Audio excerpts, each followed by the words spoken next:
Bonjour, bonjour a todos. En este episodio hablamos en francés. Bienvenidos una vez más a Dual 2 Podcast. Oui. Sí, hablamos en francés porque nuestro querido Lucas del Norte quería hacer su entrevista en su lengua maternal. Le abrimos el espacio y traemos un invitado de honor, queridísimo por nosotros. Es nuestro querido ex vecino. Escúchalo, él tiene una historia increíble de la paternidad y queríamos mostrárselo a ustedes, que lo escuchen. Y te doy una opción para los que no hablan francés. En YouTube puedes colocar la entrevista a nuestro idioma en español y se traduce automáticamente. Escúchalo por ahí porque está muy interesante nuestro querido amigo. Aquí te dejo con Lucas del Norte y Uber Bru. Gracias por apoyarnos y espero que disfrutes esta entrevista en francés. Así que disfrútalo y a la próxima. Bye bye. Aquí estoy, Lucas, con nuestro vecino Hubert Prou. Un actor quebequense, es nuestro vecino, pero al mismo tiempo es un actor quebequense muy conocido aquí en Quebec, tal vez un poco menos en Latinoamérica, pero vamos a hablar de eso. Él hizo algo en República Dominicana hace poco tiempo, entonces vamos a hablar de eso. Vamos a hablar de la paternidad, que tiene un hijo de 14 años, que también es un actor, hacen teatro juntos. Vamos a hablar un poco de todo y de la paternidad, la evolución de la paternidad y nuestra evolución de amistad, que nos conocemos, vamos a cumplir casi 10 años conociéndonos. Entonces vamos a hacerlo en francés porque desafortunadamente Hubert entiende un poco de español, pero no suficiente para tener una conversación full. Entonces vamos a hacer esta entrevista en francés y la vamos a subtitular en español. Alors Hubert, merci de prendre ce temps-là. Je sais que tu es occupé. Je sais, on se croise souvent puis on prend pas souvent le temps. Puis là, en tout cas, merci beaucoup d'accepter d'être avec nous aujourd'hui. Ça fait plaisir. Un grand changement s'annonce prochainement. Tu seras plus officiellement mon voisin. Non, ça, je déménage dans moins de 3 semaines. Dans moins de 3 semaines, ça fait quoi? Ça fait 9 ans, 10 ans? Ouais, 9 ans qu'on est voisins. Puis plus que combien de temps que tu habites par chez nous, genre? Dans les immeubles de ton père, là, ça fait depuis 2005. 2005. Donc ça fait 20 ans. 20 ans que je loue pour. Crime, quasiment la moitié de mon vivant. Genre, mais là, au moins, là, je m'en vais rester dans ma propre maison. Donc, pour la première fois de ma vie, je ne paierai pas de loyer. C'est un bon... je peux pas dire que c'est une mauvaise décision. Puis nous, la famille grandit. Fait que toi, que je me rappelle quand on a aménagé ici, ton fils avait quoi? Il avait... c'était en 2017, donc il avait 6 ans. Victor avait 6 ans, puis Luciano avait 1 an, je pense. 2 ans. 2 ans, Luciano, je pense. Ouais. Puis crime, c'est rendu un ça petit... Ça a évolué, on les voit grandir. On les a vus grandir, on a vu les changements à travers les étapes qu'on a connues, les hauts, les bas. Je pense qu'on s'est vu à travers tout, justement. Il y a beaucoup de monde, j'imagine, qui te connaissent au Québec en tant que Hubert l'acteur. Moi, je t'ai jamais connu comme Hubert l'acteur. Non, c'est vrai. Je sais pas combien de fois que je t'ai dit qu'on va aller voir une pièce ou on va aller voir de quoi, puis je pense que j'ai jamais vu aucune de tes pièces. C'est pas grave, ça me dérange pas. Parce que là, tu me connais, un Hubert le voisin et l'ami. Exact. Fait que c'est complètement différent, puis justement, on s'est vu beaucoup en tant que deux pères solides, puis je t'ai vu évoluer, tu m'as vu évoluer. Ben, tu sais, notre génération, on est quand même une génération où les pères s'impliquent beaucoup dans la vie, dans l'éducation de leurs enfants, tu sais, au Québec en tout cas. Puis ça, là-dessus, je trouve qu'on se ressemble. Mm-hmm. Toi, tu fais beaucoup d'activités avec ton gars. Moi aussi, j'en fais beaucoup. Moi, je magasine le linge pour mon gars. C'est moi qui l'inscris à l'école. C'est moi qui l'inscris dans les activités. J'aime ça, moi, m'impliquer dans l'éducation. Des fois, on en fait peut-être un petit peu trop, mais je suis comme toi, moi, j'aime ça. Puis j'aime ça je veux pas dire contrôler, mais j'aime ça comprendre un peu toutes les facettes de ce qu'il fait. Participer, s'impliquer. Participer, exact. Mm-hmm. Puis honnêtement, cette année, justement, je pense que tu as accompli, je sais pas si ça fait 1 an ou 2, là, j'ai vu justement que tu as commencé une pièce de théâtre avec Victor, puis crime, c'est beau à voir. Ben là, ça fait 2 ans que j'écris la pièce, mais ma première était en mars dernier, mars 2025. Et puis... Comment elle s'appelle, la pièce? Ça s'appelle On se lâche pas. On se lâche pas. Puis, écoute, la réception du public est incroyable. Moi, j'étais stressé avant parce que, tu sais, j'écris un spectacle sur ma famille. C'est sur les modèles, la transmission. Puis j'ai mon gars avec moi sur scène. Fait que j'étais vraiment très, très stressé. J'avais peur que les gens n'aiment pas ça. Puis finalement, le public adore, le public rit, les gens sont touchés à la fin. Puis mon gars, il est vraiment bon. C'est ce que j'ai entendu. Là. Il est très bon, Victor, tu sais, puis je suis vraiment fier de lui. C'est sa deuxième pièce. Je sais qu'il avait fait un autre, presque un premier rôle, ou je sais pas quoi. Il avait joué déjà dans 5 pièces de théâtre professionnelles. Okay. Mais tu sais, toutes des petits rôles. Donc là, c'est la première fois qu'il y a un si gros rôle. Là, c'est un duo père-fils. Là. Puis vous êtes juste vous deux dans la pièce de théâtre? Juste nous deux. Puis, ça dure combien de temps? Ça dure 1h30. 1h30. Wow. Puis tu sais, lui, à son âge, à 14 ans, il apprenne vite, puis il a une bonne mémoire. Donc des fois, ça arrive que je me trompe, puis il me reprend. C'est toi qui struggle. Il me reprend, puis là, je dis... puis là, j'ai tout le temps mon running gag. Je dis toujours, il y a des humoristes qui travaillent avec un télésouffleur. Moi, je traîne mon souffleur avec moi sur scène. Il est devant toi, il est à côté de toi. Ouais. C'est bon. Puis là, il reste encore des shows qui vont... Ouais, mais là, on tourne à travers le Québec pendant 2 ans encore. Ah, c'est cool ça. Ouais, y a-t-il des possibilités que ça s'extensionne par après ou ça dépend de la réception? Tant et aussi longtemps qu'il y a une demande, on va le faire. Mais là, on est booké encore, là, on est booké pour 2 ans là, jusqu'à maintenant. OK. Ça, c'est ta pièce de théâtre, dans le fond, c'est toi qui l'as écrit. C'est moi que je l'ai écrit, j'ai coproduit, dans le fond, c'est toi qui t'en charges de tout, c'est toi qui t'en charges de justement trouver les salles de spectacle, tout ça. Là, j'ai engagé du monde pour ça, là, okay. Parce que là, ça fait beaucoup. Ouais, j'ai trop de chapeaux, là. J'avais trop de stress, là. Ouais, je te voyais des fois un petit peu débordé ou quoi que ça. Mais c'est surtout que j'ai mis mon fils sur scène avec moi, c'est ça qui est spécial, tu sais. Qu'est-ce qui fait, comment tu te sens par rapport à ça? Comment que c'est différent par rapport, je veux dire, tu as joué dans tellement de rôles, tellement de pièces de théâtre. Qu'est-ce qui est différent à ce point-là avec celle-là d'avoir ton fils? Comment tu te sens, toi? Est-ce que c'est de la fierté? Est-ce que c'est un stress? C'est un mélange de tout, c'est un mélange de fierté, mais oui, il y a du stress, mais là, il n'y a plus de stress. Là, c'est un grand sentiment d'accomplissement. C'est-à-dire que là, le jour qu'on fait des spectacles, puis on s'en va à Québec en tournée, on est là pendant 3 heures en auto, tu sais, j'ai dit qu'on fait pas d'écran pour qu'on se parle, ça ouvre le dialogue. Faire 3 heures de char ensemble, ça ouvre le dialogue. Puis ça fait en sorte qu'on garde une connexion. Lui, il est à l'âge, à 14 ans, qu'il est supposé se distancier de ses parents. Puis là, on reste très, très proches. Puis, comme c'est mon collègue quand même, parce que tu sais, on a décidé de se traiter comme des collègues sur scène parce que, tu sais, pendant les répétitions, parce que sinon, lui, il s'en permettait trop, puis moi, j'étais trop dur avec lui. Mm-hmm. Puis comme c'est mon collègue, mais que c'est mon fils, puis que je l'aime, moi, mon objectif, c'est de le faire rayonner. Je veux que les gens l'aiment. Plus que toi par rapport. Ouais, je comprends. Donc, puis là, c'est une leçon même d'acting que ça m'a donné parce que tu sais, tous les acteurs devraient jouer pour faire briller l'autre. Parce que si l'autre est bon, c'est bon pour moi. Exact. C'est ça. Un peu comme au hockey, si tu fais la bonne passe, exact, ça va faire glorifier l'équipe au complet. Là. Oui, c'est ça. On joue en équipe. Puis là, tu peux le ressentir encore plus parce que c'est ta propre chair qui est là. Puis là, tu veux réellement le faire rayonner. Oui, je veux qu'il rayonne plus que moi. Ça, tu as dit quelque chose, par contre, je veux revenir là-dessus. T'étais trop dur avec. Je peux tellement me voir par rapport à ça. Parce qu'au départ, justement, tu as dit, il faut que je le vois comme un collègue. Parce que si je le vois comme un fils, justement, t'as été trop tough au début, j'imagine qu'il y a quelque chose. Oui, c'est parce que, tu sais, des fois, mettons, il niaisait un peu, puis je disais, hey, man, sérieux, là, tu peux-tu arrêter? Puis là, je connais, puis là, c'est la metteur en scène, Anne Dorval, qui est une grande actrice, puis là, moi, je voulais travailler avec une actrice qui allait nous diriger, surtout que mon fils a 14 ans, il n'y a pas beaucoup d'expérience. Puis il fait plein de personnages, Victor, dans le spectacle. Puis Anne, à un moment donné, elle a dit, OK, là, Hubert, arrête.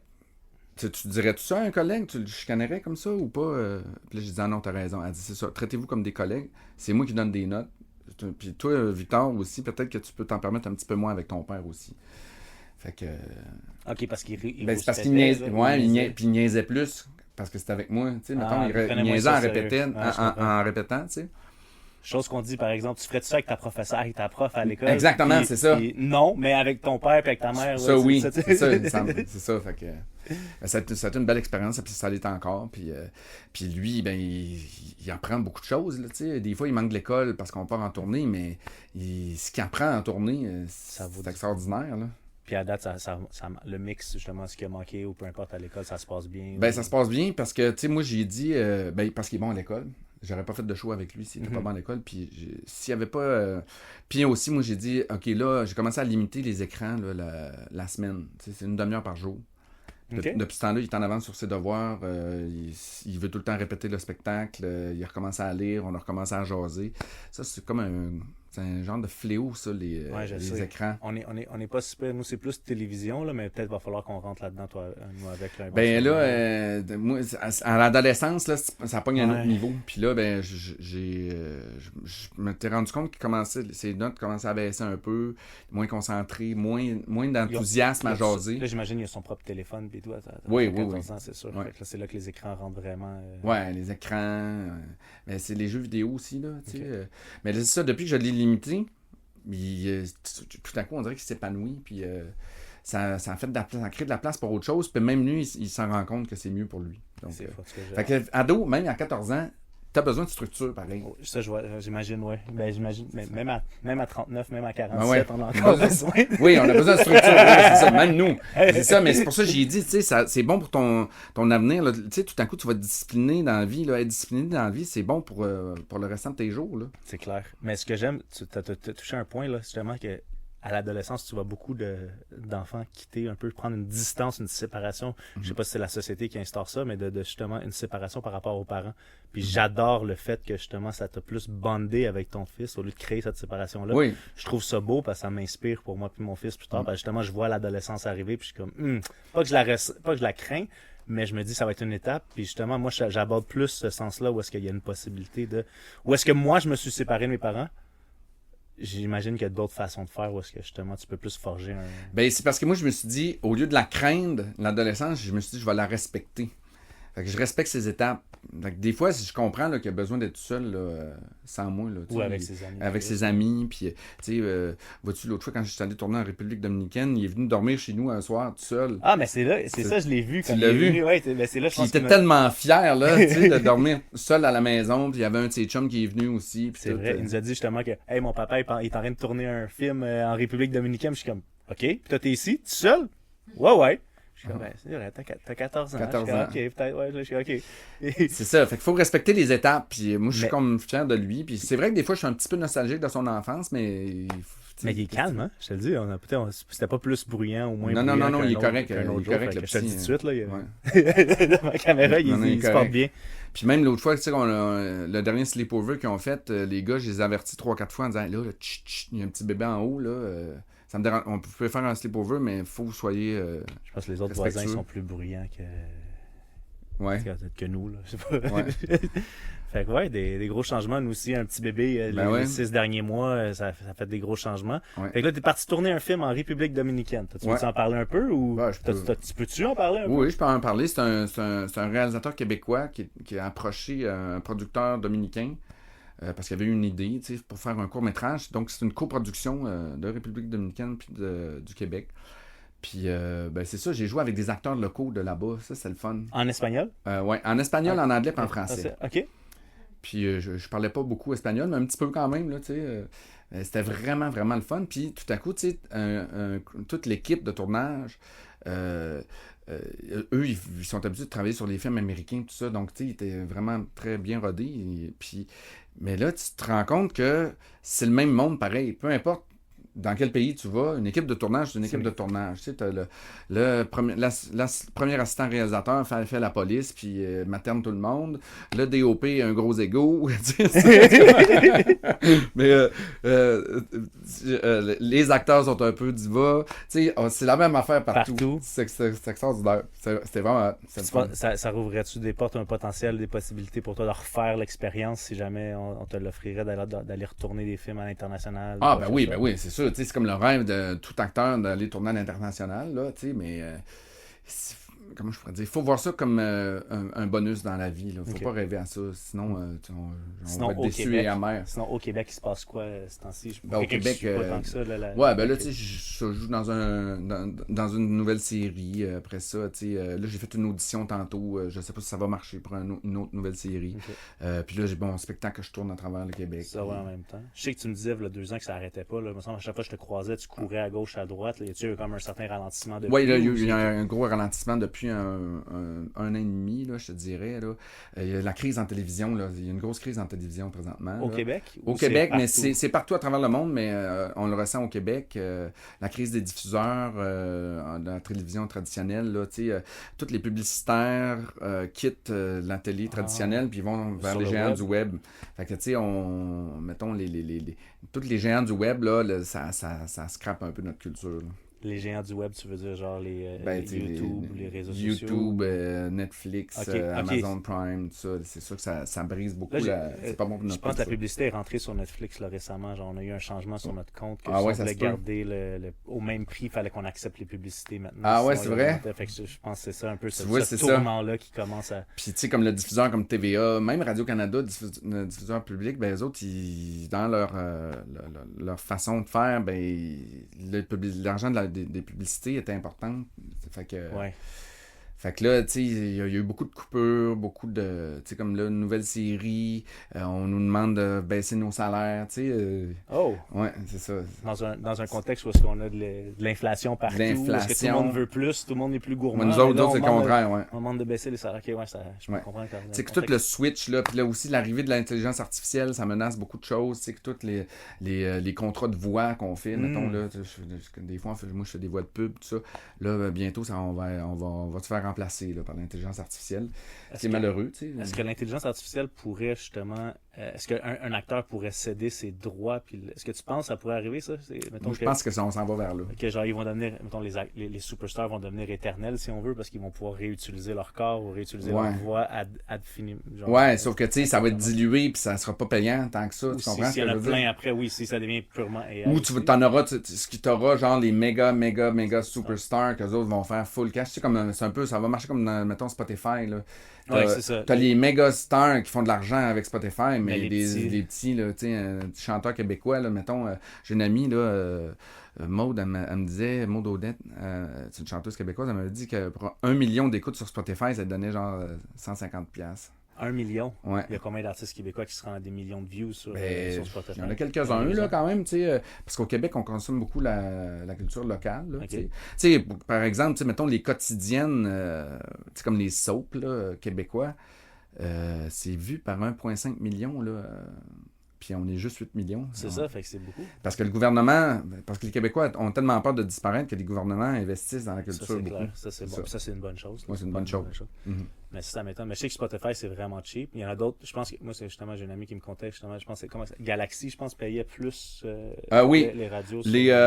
Moi, j'ai fait une toune là, qui a passé à Radio Satellite. C'est vrai, t'as sorti 2 albums, right? Si je me trompe. Ouais, ben 3, dans le fond. Okay, 3. Puis, mais là, j'en ai sorti un dernièrement, puis j'ai une toune que j'avais fait un hommage à mon frère, puis elle a passé en rotation forte sur Galaxy. Ça, ouais, puis j'ai fait quasiment 30 000$ avec ça. C'est quand même pas pire. Ça, c'est bon. Ça, c'est bon. C'est comme 25$ la shot que ça joue? Genre, comme ça, parce que j'ai tout produit, tout ça. C'est ça, parce que t'as tes droits aussi, parce qu'il y a ça aussi. Ouais, j'ai mes droits, tu sais, mes droits après ça, pas producteur, après ça, interprète. C'est ça, fait que tu touches ton droit sur tout. Dans le fond, c'est ça. Ça, je pense que c'est quelque chose qui est mais ça va appeler à disparaître aussi, ça, apparemment, le radio de satellite, là, tu sais. Parce que Sirius ou Sirius, ouais. Ouais, parce que j'imagine, ouais, là, ça peut pas compétitionner avec Spotify et toutes ces choses, ces autres plateformes. C'est ça, malheureusement. Le monde change. Le monde change, il faut s'adapter. Tout le monde change. On passe par des cycles puis on s'adapte exactement. Puis on contrôle pas grand-chose, là, tu sais, on parle de paternité. Moi, dans ma vie, là, mon désir, c'était d'avoir 4 enfants. Finalement, j'en ai juste eu un.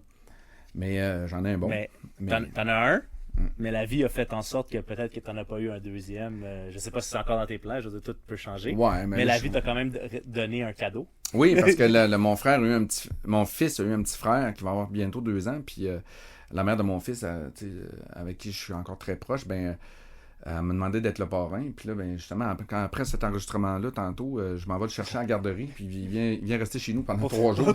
C'est quand même fort. Ça, c'est le fun, c'est une autre présence. Puis Victor, vas-tu être là aussi? Ou... Non, Victor, il s'en va dans un chalet avec ses chums. Fait que ton fils va pas être là, mais son petit frère va être là. Ça me fait penser à l'enfance de mon fils. Je me sens... parce qu'il ressemble à mon fils, donc je revis les mêmes étapes. Comment il s'appelle? Il s'appelle Lucci. Fait capoter ça.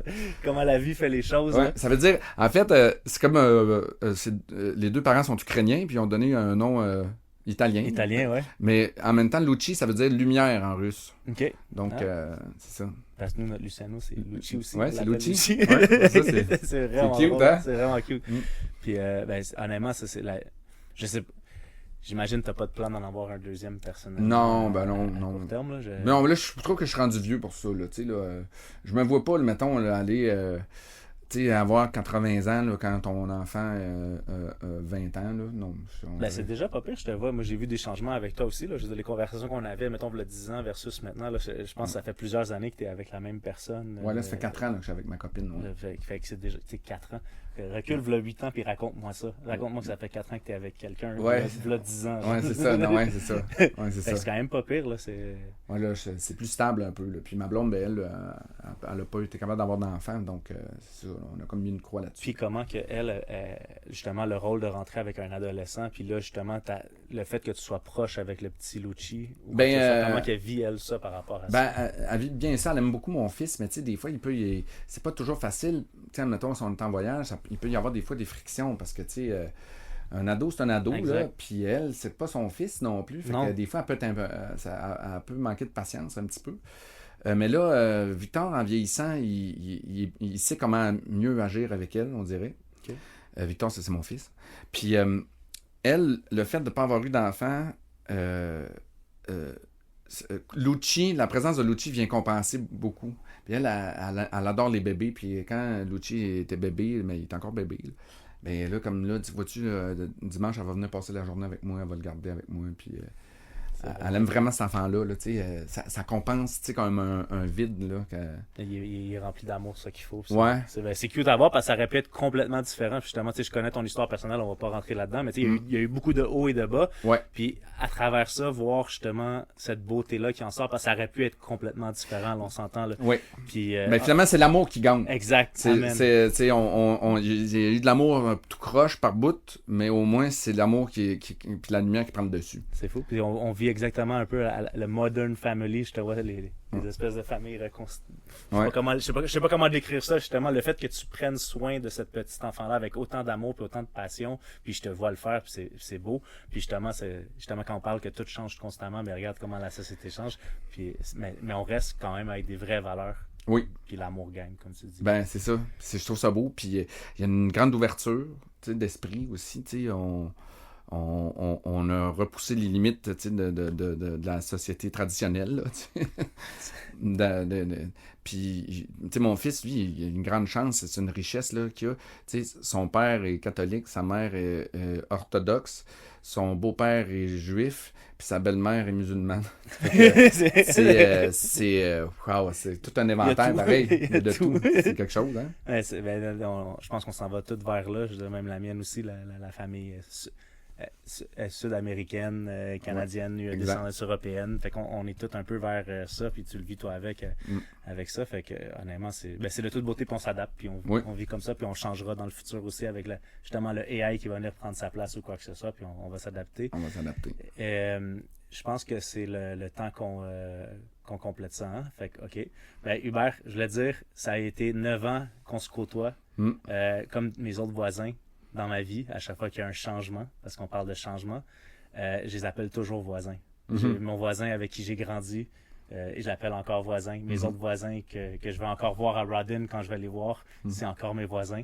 Fait que j'espère encore qu'on va pouvoir se traiter de voisins pour le restant de nos jours, puis que c'est pas la fin. Je vais venir faire des barbecues. Exact. On va continuer à se voir, puis on va continuer à continuer cette relation. Puis je te souhaite tout le meilleur dans ce nouveau départ qui va commencer. Merci, à vous aussi. Salut mon voisin!